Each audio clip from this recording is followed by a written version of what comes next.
hoy vamos a ver errores de diagnosis en un vehículo. Típicos errores que se pueden llegar a cometer a la hora de diagnosticar una o varias fallas y que tras cometer estos errores normalmente engordamos y bastante el problema inicial.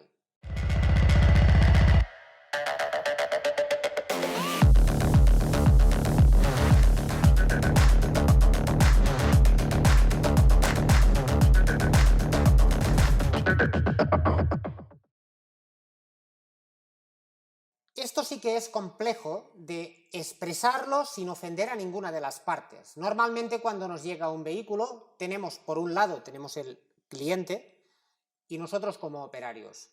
Poder tratar esto sin ofender a ninguna de las dos partes implicadas es algo difícil. Vamos a intentar hacerlo de la manera más sosegada posible, pero igualmente leer entre líneas, por favor. De lo que se trata no es de buscar un culpable, sino de encontrar soluciones que cada día nos hagan algo mejores en nuestro trabajo. Es necesario que lo veáis entero porque es un análisis que yo os voy a explicar cómo lo hice en ese momento, qué conclusiones saqué y cómo ha ido toda esta avería. Es una avería como mínimo interesante. A ver qué os parece a vosotros. Es una pena que no lo tengo todo documentado porque es una avería que ya hace tiempo que se hizo y yo no tenía ni intención de formar un canal, ni formar parte tampoco. Por tanto, no lo tengo grabado, os daré todo el detalle que me sea posible y así, de esta manera, os haréis una idea de por dónde fueron los tiros en aquella diagnosis. Esto es un caso real de un vehículo que nos llega en grúa y que el cliente nos cuenta que ya ha pasado por distintos talleres y tiene un buen listado de piezas que se han sustituido, sin llegar a la solución final. Y aquí, claro, tenemos un par de problemas graves. El principal es que el vehículo lo tomamos que ya viene rebotado de otros talleres. Por tanto, el cliente no va a tener la misma paciencia con nosotros que tuvo anteriormente, porque ya está más quemado, porque la necesidad del vehículo le obliga a ser más impaciente y en general porque cualquier cosa que se dilata en el tiempo normalmente no mejora precisamente. Además, ha gastado una buena cantidad de dinero y esto pues presiona las cosas. A esto hay que añadir el hecho de que un vehículo, cuando va pasando por distintas manos que no han logrado ponerlo en marcha, es muy probable que se vayan añadiendo averías a la que ya propiamente tenía el propio vehículo, por el hecho de que manipulaciones parciales no llegas a poder corroborar o comprobar que han quedado bien realizadas. Y cuando no es así el caso, bueno, la experiencia te dice que cuando algo te viene rebotado vas a tener más dificultades de las que normalmente tendrías. Me gustaría que conforme vamos avanzando en el vídeo, todos los que estáis viendo este vídeo fuerais analizando por vosotros mismos qué cosas, qué sospechosos habituales creéis vosotros que serían los que irían siendo responsables de esta avería. Lo primero que realizamos es una toma de datos, ¿no? Conectamos el conector OBD2 y miramos qué averías tenemos registradas, qué DTCs tenemos registradas en los distintos módulos. Evidentemente, como no arranca, pues lo que nos interesa más es el módulo de inyección, qué averías nos puede reportar y a ver si esto nos ayuda a entender el motivo que causa todo esto. Este es un momento importante porque vamos a leer una serie de códigos de los cuales podremos hacer un caso relativo. Si normalmente ya tenemos que ser algo escépticos a la hora de sustituir una pieza porque la unidad de mando nos lo manda, a ver, la unidad de mando detecta ciertos parámetros incorrectos y a partir de ahí, en función de lo que hemos programado dentro, en el momento de producir una unidad de control, se le introduce un programa que dice que si a esto no le llega corriente, pues quizás el problema es del relé que actúa sobre esto. Que si a esto le llega corriente, quizás es esto lo que está averiado. Pero todo esto es circunstancial. Jamás es una prueba verídica de que esta pieza, el relé o lo que sea que tengamos en medio, está estropeado. Cuando nos llega algo rebotado, es aún más crítico el hecho de no hacer ni puñetero caso a lo que nos dicen las DTCs. Bueno, y entonces me diréis, ¿y entonces por qué las leemos? Bueno, porque normalmente nos acerca al circuito o módulo que tiene una dificultad. Y esto nos ayuda como técnicos a poder discernir aquellas averías que pueden resultar un problema real o cuáles de ellas son fantasmas y únicamente se han sumado al carro por el hecho de que, bueno, pues la circuitería no está trabajando correctamente y por tanto aparecen ciertas averías porque otras piezas no están haciendo su labor. Siempre que te llega una avería te estás probando a ti mismo y estás viendo con qué recursos cuentas. Y esto es muy importante porque esto es lo que nos hace o lo que nos da una motivación para seguir en esto, para mejorar cada día y para estudiar todo aquello que sea necesario. Este tipo de motivación de encontrar averías nunca tiene que justificar el hecho de realizar el ensayo prueba y error. Esto en automoción no os diré que no debería estar permitido, pero sí que nosotros como técnicos no deberíamos de justificarlo jamás. Cuando nosotros no somos capaces de saber si una pieza está estropeada o no, no podemos cambiarla. La mecánica, la electrónica, la electricidad y la gran mayoría de trabajos en los que se requiere conocimientos sí, pero sobre todo mezclar conocimientos entre sí. La labor que tenemos nosotros es precisamente saber cómo funciona una pieza, un conjunto de ellas, y mentalmente hacernos un mapa y de esta manera tener más o menos unos sospechosos habituales dentro de las posibilidades que hay. Está claro que si nosotros conocemos un sistema de inyección, todos son sospechosos habituales, ¿cierto? Bien, sí y no. Para cada situación, uno mentalmente ve si objetivamente es posible que esa pieza tenga algo de relación con la avería que tiene o no. Esto es algo que un ordenador no puede hacer. Al menos de momento, cuidado, dentro de un tiempo supongo que todo será mejor que nosotros. Pero actualmente un ordenador es capaz de memorizar miles, millones, trillones de cosas a una velocidad que un humano no le llega ni a la suela del zapato. Pero cuando lo que tenemos que valorar son pruebas, eso es distinto, porque los patrones que podemos generar nosotros no los puede realizar todavía un ordenador.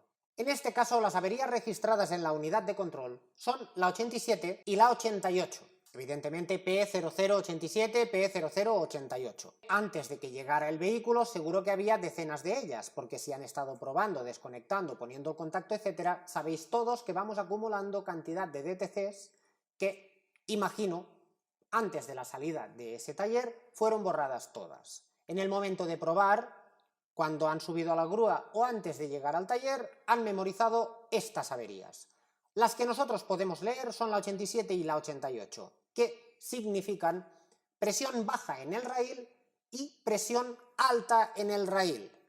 Tenemos claro que las dos a la vez no es posible que las dé. Puede ser que haya o dos averías o que realmente no se esté enterando el módulo de qué presión es la real. Que tengamos altibajos drásticos de manera que la unidad de control se está volviendo loca. Si esto es así, lo primero que debemos hacer es corroborar que esta presión o la tenemos en el suelo o la tenemos en el techo.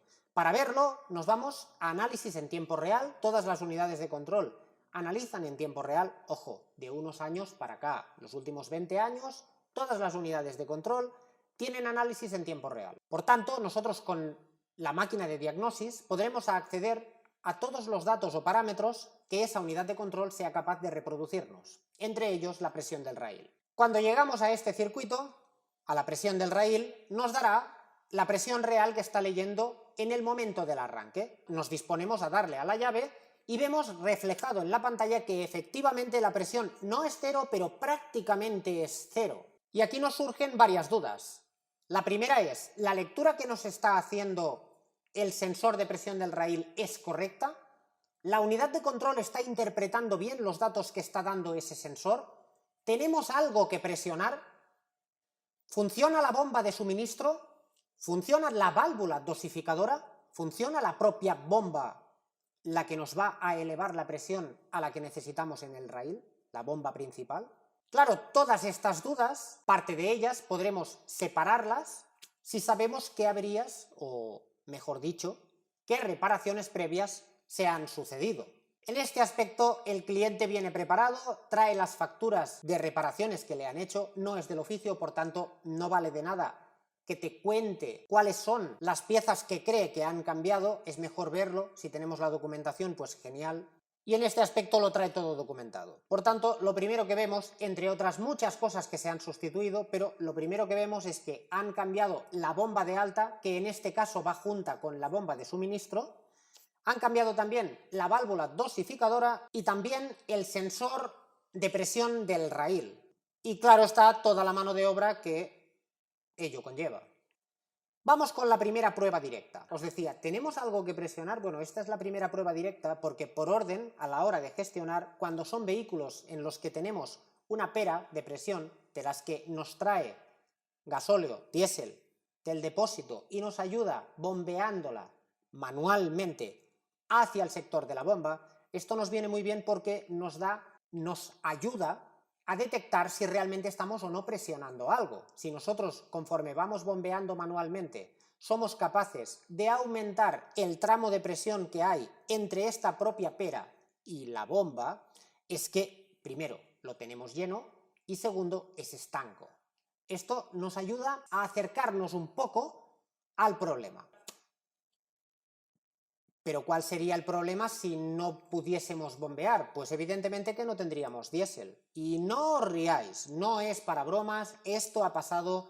Yo mismo he podido bajar de la grúa un vehículo, el cual ha venido especialmente porque no arranca, ha sido diagnosticado y no han encontrado la avería. Y la avería era tan triste como que el aforador había quedado bloqueado en una altura. Nadie se había fijado que no llegaba como la aguja marcaba y no era un modelo que tuviese bomba en el depósito, sino que era de aspiración. No habían encontrado la falla. A ver, es un despiste, evidentemente eso no es lo que sucede habitualmente, pero sí que pasa que te lleguen vehículos en grúa que el único problema que tienen es que le falta diésel.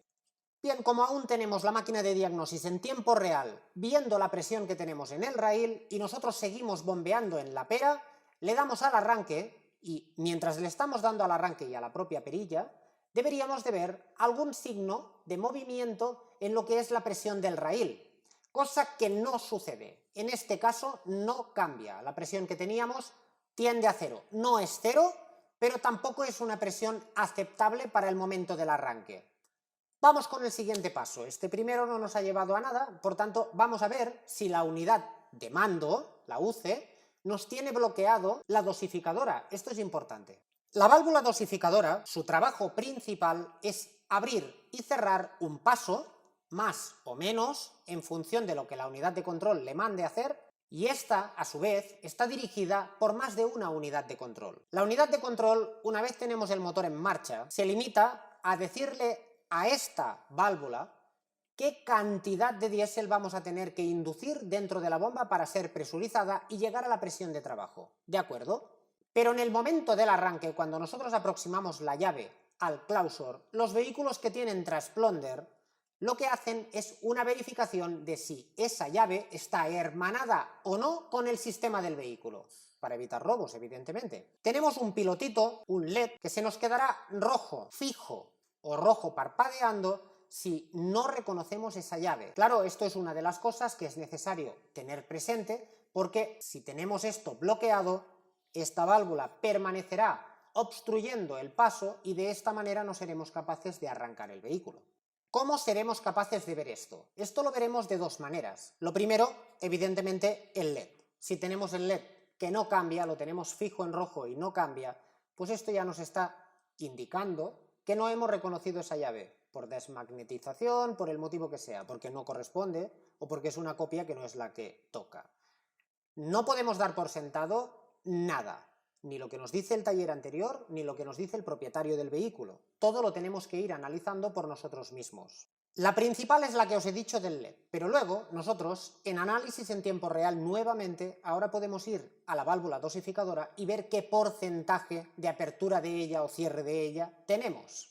Esto lo veremos con facilidad reflejado en ese porcentaje, el duty cycle, que supongo que todos conocéis, que es únicamente el ciclo de trabajo con el que estamos trabajando. Todas las válvulas, o la mayoría de ellas, trabajan con una onda cuadrada de ancho de pulso variable en el tiempo.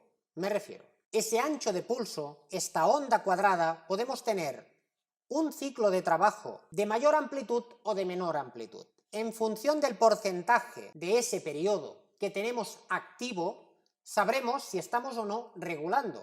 Todos aquellos que no estéis familiarizados con ondas de osciloscopio, cómo funciona el osciloscopio, cómo detectamos las señales, cómo las analizamos, absolutamente todo esto, no os preocupéis porque el vídeo no va de esto, simplemente pasamos por encima para dar una explicación para que entendamos qué es lo que estamos buscando en cada caso. Todo aquello que sea subsanable en próximos vídeos ya os lo explicaré. No podemos pararnos en esto porque esto sí que es amplio de verdad. El análisis de señales y el comportamiento del osciloscopio en la electrónica actual no es ni para un vídeo, pero es que tampoco lo es para 20. Es bastante amplio.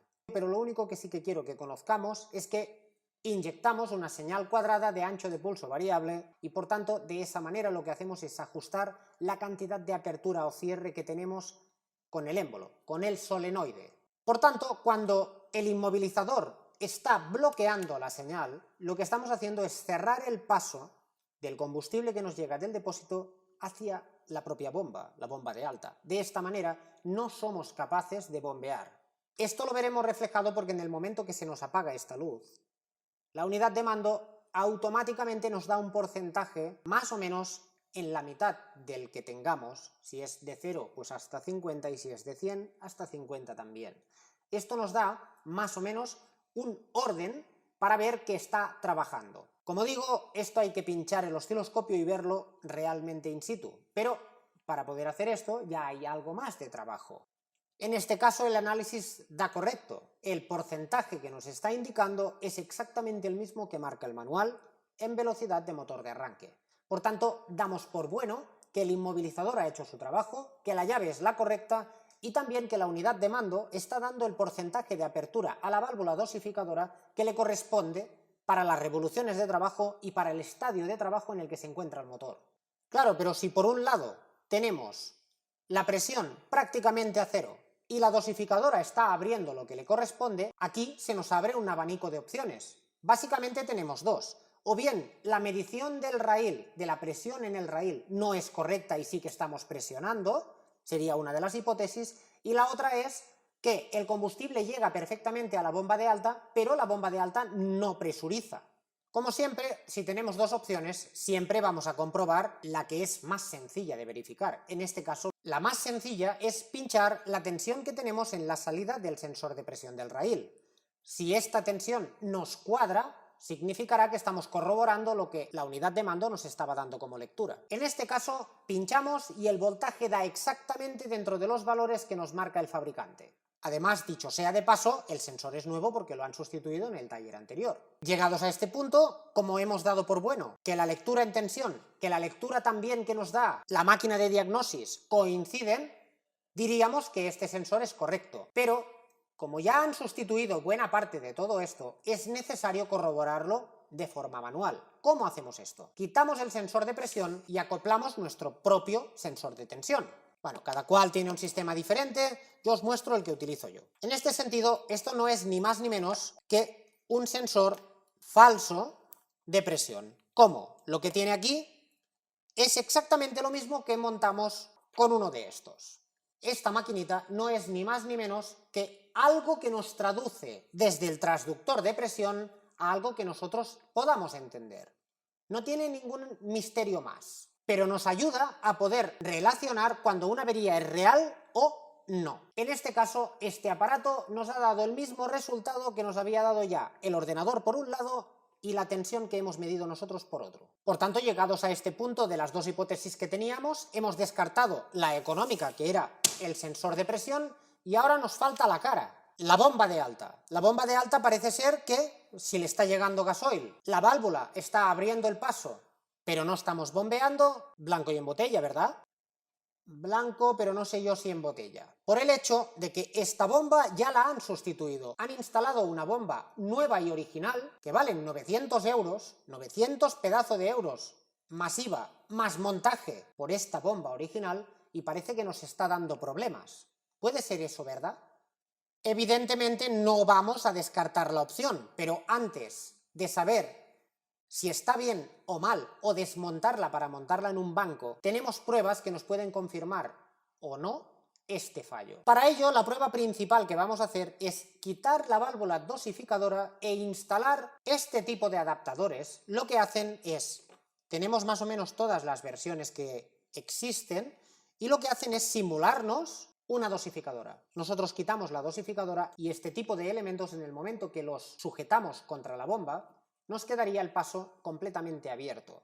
De esta manera, si le tiramos al arranque, lo que vamos a ver es que la bomba va a tener todo el caudal disponible y va a presurizar todo aquello que le sea posible, viéndolo reflejado evidentemente en la presión que estamos leyendo. Por tanto, en este caso vamos a sustituir la dosificadora que teníamos instalada por nuestro maravilloso suplemento. Y ahora viene un momento realmente importante, a la vez que curioso. Le damos al arranque, miramos en análisis en tiempo real y la unidad de mando nos está reportando que tenemos toda la presión, que la bomba está trabajando perfecta. Entonces, ¿ahora qué hacemos? Miramos la referencia, pedimos una y la instalamos y a ver qué pasa, o bien comprobamos esta dosificadora. Os recuerdo que en la factura ya había una válvula dosificadora facturada además. Por tanto, y aprovechando que ya hemos desmontado esta válvula, la llevamos al banco y la comprobamos. Esto lo vamos a hacer de la manera siguiente.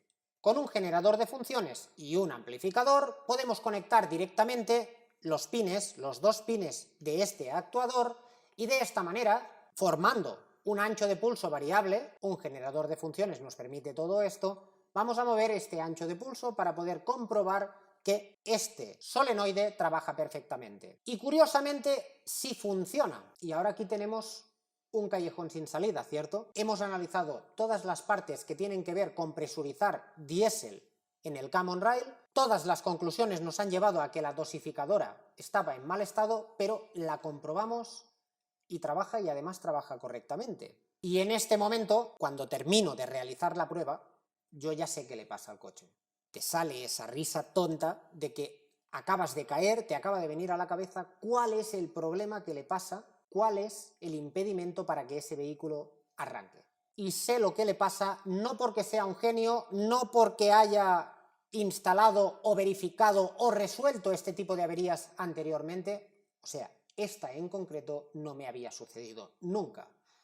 Esto no se sabe por ser más o menos listo.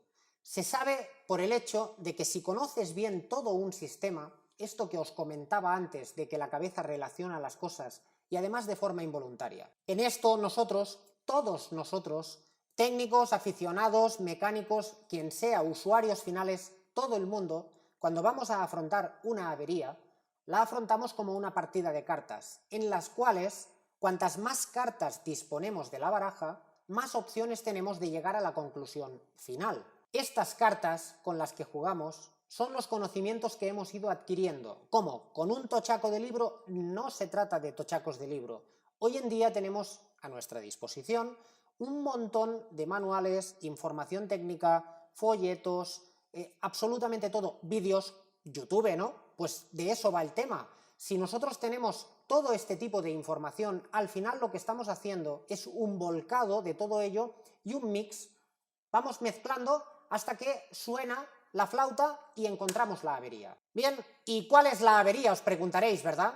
Porque tanto cebado de todo esto, pues es para que os dé una avería que realmente valga la pena. Yo creo que sí, la verdad. Y es que se trata de que este tipo de bomba, para este modelo en concreto de motor, resulta que tenemos válvulas dosificadoras normalmente abiertas y normalmente cerradas. Y cuando sustituyeron, se equivocaron. Además de cometer el error de sustituir una pieza que no tenía ninguna avería, cometieron el segundo fallo garrafal, que es el hecho de mezclar referencias y cambiar un único dígito, que es lo que cambia de normalmente abierta a normalmente cerrada. Por norma general, el mismo motor no acostumbra a llevar dos válvulas que puedan actuar justo a la inversa una de la otra, pero en este caso en concreto sí que es así. ¿Y qué es esto, no? De normalmente abierto o cerrado. Bueno, imagino que todos lo sabéis, pero en cualquier caso os muestro una lámina. En una válvula normalmente cerrada tendríamos un émbolo, un pistón, que nos cerraría el paso que podría combinar esta entrada de diésel con esta salida de diésel. Esto es a grandes rasgos. No me lo toméis al pie de la letra, más que nada porque la pretensión de este vídeo no es que veáis cómo actúa, cómo trabaja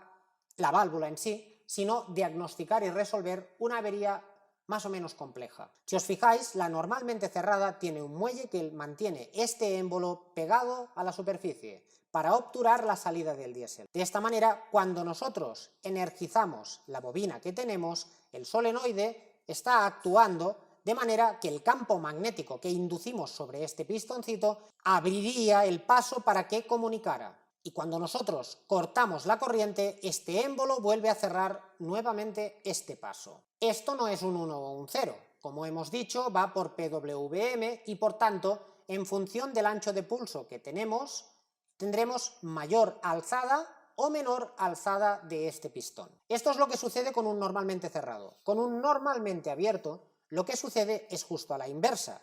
Nosotros tenemos un muelle que mantiene este solenoide, este pistoncito, abierto. Cuando nosotros lo tenemos abierto, damos todo el caudal. Por tanto, en el momento que nosotros energizamos, lo que hacemos es controlar el caudal cerrándolo y no abriéndolo como era el caso inverso. En este sentido, cuando le cortamos la corriente, el paso queda totalmente abierto. La unidad de control, por tanto, tiene que trabajar de manera inversa. La avería a la que nos enfrentábamos en esta ocasión es que esta válvula es exactamente igual. Os puedo asegurar que las dos válvulas, a simple vista, si no miras el código y no las pones a trabajar para ver cómo trabajan, no te das cuenta. Y en este sentido, el mecánico que hizo la reparación la cambió, no sé si por error de él o por error del recambista, no lo sé. La cuestión es que intercambió estas referencias y cuando la unidad de control detecta que tenemos poca presión en el rail, lo que hace es dar más porcentaje de apertura. Pero como la válvula está trabajando a la inversa, lo que estábamos haciendo en este caso era cerrar más el paso si cabe. Por tanto, la única historia que se tuvo que hacer aquí fue cambiar esta válvula dosificadora y golpe de llave y motor en marcha.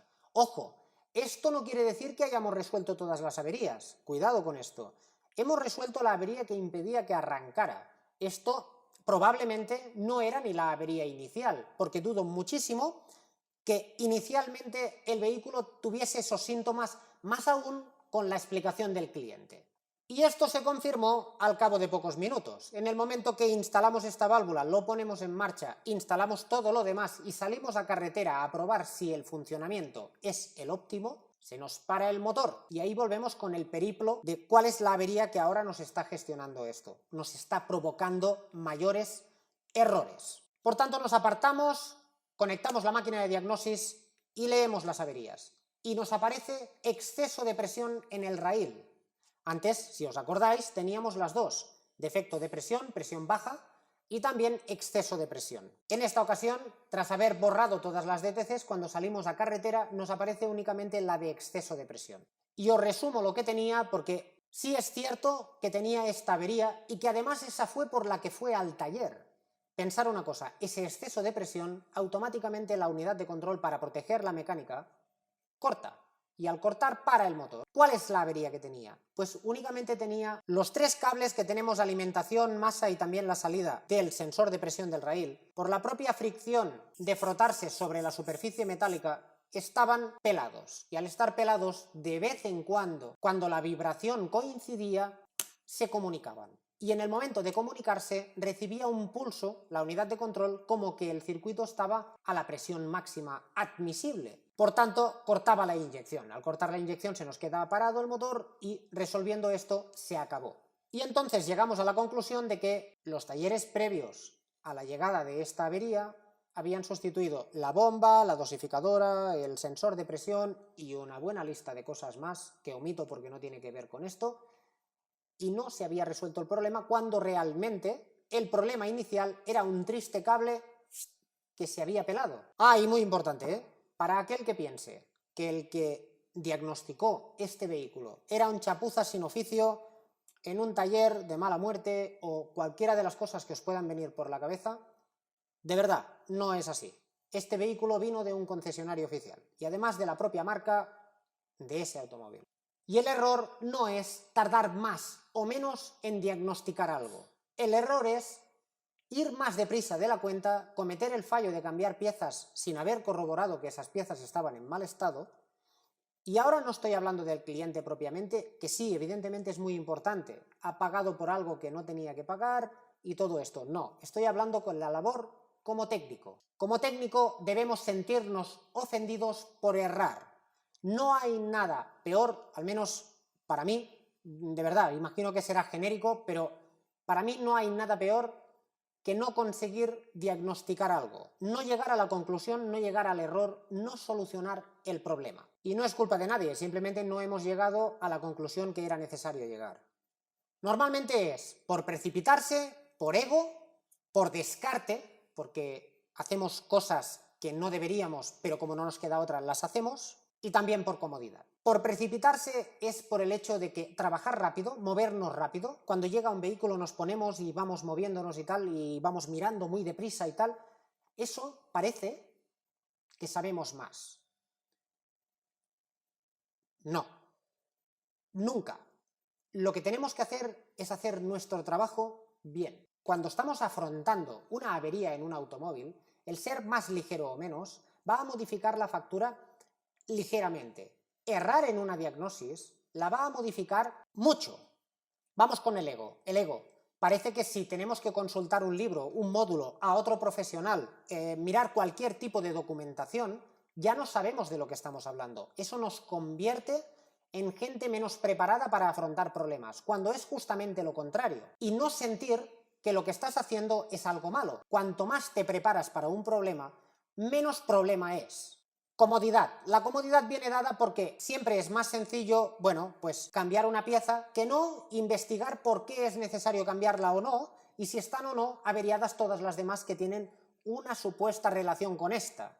Por tanto, en muchas ocasiones, el ensayo, prueba y error que he comentado antes está bastante de moda. No debiera de ser así. Y os puedo asegurar que en este caso el cliente hubiese pagado 10, 15, 20 horas antes que pagar los facturones que tenía por el cambio de todas estas piezas que en definitiva no solucionaron el problema. Si el cliente no está de acuerdo en pagar una diagnosis, entonces es mejor no invertir tiempo en ello. Más que nada porque sustituir piezas solo te hace ser mal profesional a ti. El cliente, si le resuelves el problema, serás un genio, pero si no lo consigues, automáticamente serás malo. Es necesario que nosotros, como técnicos, contemos con total transparencia qué problema estamos afrontando para que el cliente entienda la dificultad del mismo. Y por último, el descarte. El descarte, evidentemente, todos sabemos qué es. Hemos mirado 5 cosas, queda una sexta, ¿para qué vamos a verificarla si no queda nada más por mirar? Sustituyamos esa pieza y resuelto el problema. Pues bueno, quizás en alguna cantidad de ocasiones sea una manera de resolverlo. Permitirme que os diga que no es la manera de trabajar. El valor científico de esa metodología de trabajo es cero, porque si no somos capaces de diagnosticar una pieza, menos aún vamos a poderle dar solvencia a esa reparación. Por tanto, sustituir por descarte no tendríamos que ni pasarnos por la cabeza de hacerlo. Y con todo lo que os he contado y la chapa que os he metido con todo esto, pues, ¿cuál es la conclusión final? Pues son dos y uno es consecuencia del otro. La rápida evolución de las máquinas en las que trabajamos, de todo el parque automovilístico en general, provoca que los técnicos tengamos que estar en formación continua. Y estar en formación continua no quiere decir estar anclados con un pie en la universidad. Significa que conforme van saliendo productos nuevos, nosotros tenemos que ir evolucionando a la par, para ir adquiriendo aquellas competencias que un día nos serán necesarias o no. Pero eso que dicen de que el conocimiento no ocupa espacio, bueno, como mínimo te da una serie de herramientas y que tarde o temprano vas a utilizar, de una manera o de otra. Por ello es que todo esto implica que debemos formarnos, y no es excusa el hecho de que, bueno, yo ya soy demasiado viejo para poder aprender cosas nuevas, esto es de jóvenes, esto es para universitarios, esto es para estudiantes, esto es para nada. Todo el mundo, hoy en día disponemos de toda la información que queremos, en internet, en vídeos, en, yo qué sé, en cursos, en lo que queráis. La única cosa que es necesario es enfocarse en aquello que realmente vais a utilizar o necesitáis o creéis que necesitáis. Si os dedicáis a la mecánica, os puedo asegurar que la única manera de no quedar para atrás es una formación continua. Y con esto me despido, espero que os haya gustado, si es así, lo apoyáis y nos vemos en el siguiente vídeo. ¡Hasta luego! Después de esto vas a tener muchos suscriptores y amigos nuevos.